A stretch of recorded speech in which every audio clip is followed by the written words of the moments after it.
ఇంకో పక్క 10 సంవత్సరాలు ఈ రాష్ట్రాన్ని దోచుకొని దొరికిన కాడికి ప్రతి భూమిని అమ్ముకొని ధరణి పేరు మీద ప్రాజెక్టుల నిర్వహణ పేరిట అనేక రకాలైనటువంటి అవకతవకలు చేసి తను చేసిన తప్పుడు పనులని కప్పిపుచ్చుకోవడానికి చివరి దశలో కేసీఆర్ గారి కాళ్ళు మొక్కి కలెక్టర్ ఉద్యోగానికి రాజీనామా చేసి 2021లో ఎమ్మెల్సీ అయినటువంటి వెంకట్రామరెడ్డి గారు ఇంకో పక్క బీఆర్ఎస్ పార్టీ అభ్యర్థిగా వస్తూ ఉన్నాడు. ఒకసారి ఆలోచించాలి. వెంకట్రామరెడ్డి గారు ఏం చెప్తా ఉన్నాడు?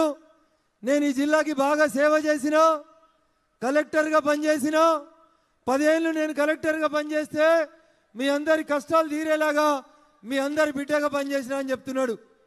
ఒక్కసారి మనం వెంకట్రామరెడ్డి గారిని ఈ మీటింగ్ తర్వాత ఇంటికి పోయిన తర్వాత ప్రతి కషీర్కాడ ఒక పంచాయతీ పెట్టి అడగాలి. ముఖ్యంగా మా దుబ్బాక నియోజకవర్గం మల్లన్న సాగర్ ముంపు గ్రామాలు ఆ రైతన్నలు ఒక ప్రశ్న అడగాలి. వేములగట్ గ్రామంలో మల్లారెడ్డి అనేటువంటి రైతు తన తల్లిదండ్రులు కట్టించినటువంటి ఇంటి వాసాలని పైనున్నటువంటి దులాలని సెంటర్లో పెట్టి చితిగా వేర్చుకొని పెట్రోల్ పోసుకొని తనను తను తగలబెట్టుకున్నటువంటి మల్లారెడ్డి చావుకి కారణం ఈ వెంకట్రామరెడ్డి. అవునా కాదా మనం ఒకసారి చర్చ పెట్టాలి. గ్రామాల్లో ప్రాజెక్టులు కట్టొద్దా అంటున్నారు. ప్రాజెక్టులు కట్టొద్దని బీజేపీ చెప్పలే. కేసీఆర్ ముఖ్యమంత్రి అయ్యే కంటే ముందే ఈ దేశంలో చాలా మంది ముఖ్యమంత్రులు చాలా ప్రాజెక్టులు కట్టిర్రు. కానీ రైతుల ఉసురు తీసుకోలే, రైతుల్ని గోసపోసుకోలే, అర్ధరాత్రి పోలీసు వాళ్ళని పెట్టి ఈ రకంగా ఊర్లు ఖాళీ చేయలేదు.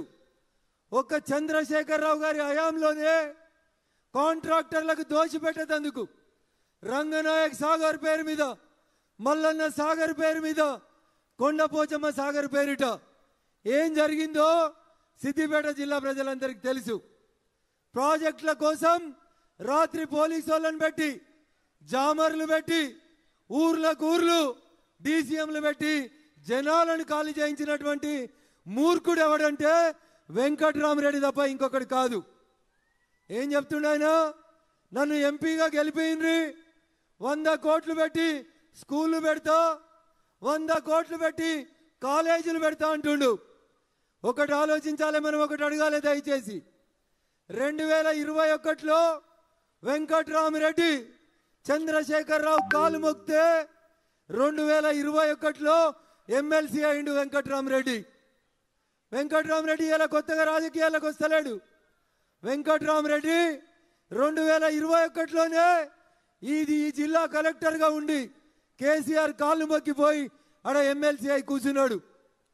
వెంకట్రామరెడ్డి గారు 2021లో గెలిచినావు కదా, నీకు నిజంగా మెదక్ జిల్లా ప్రజల మీద ప్రేమ ఉంటే, మెదక్ జిల్లా రైతాంగం మీద నీకేమైనా సద్భావన ఉంటే 2021, 2022, 2023 ఇలా 2024లో ఉన్నాం. ఈ 3 ఏళ్ల కోలే కనీసం 3 రూపాయలు మెదక్ జిల్లాకి ఎందుకు ఖర్చు పెట్టలేదని అడుగుదామా వద్దా? అడగాలనా వద్దా? ఎవరిని అడగాలి? వెంకట్రామరెడ్డిని అడగాలి, హరీష్ రావుని అడగాలి, కేసీఆర్ని అడగాలి.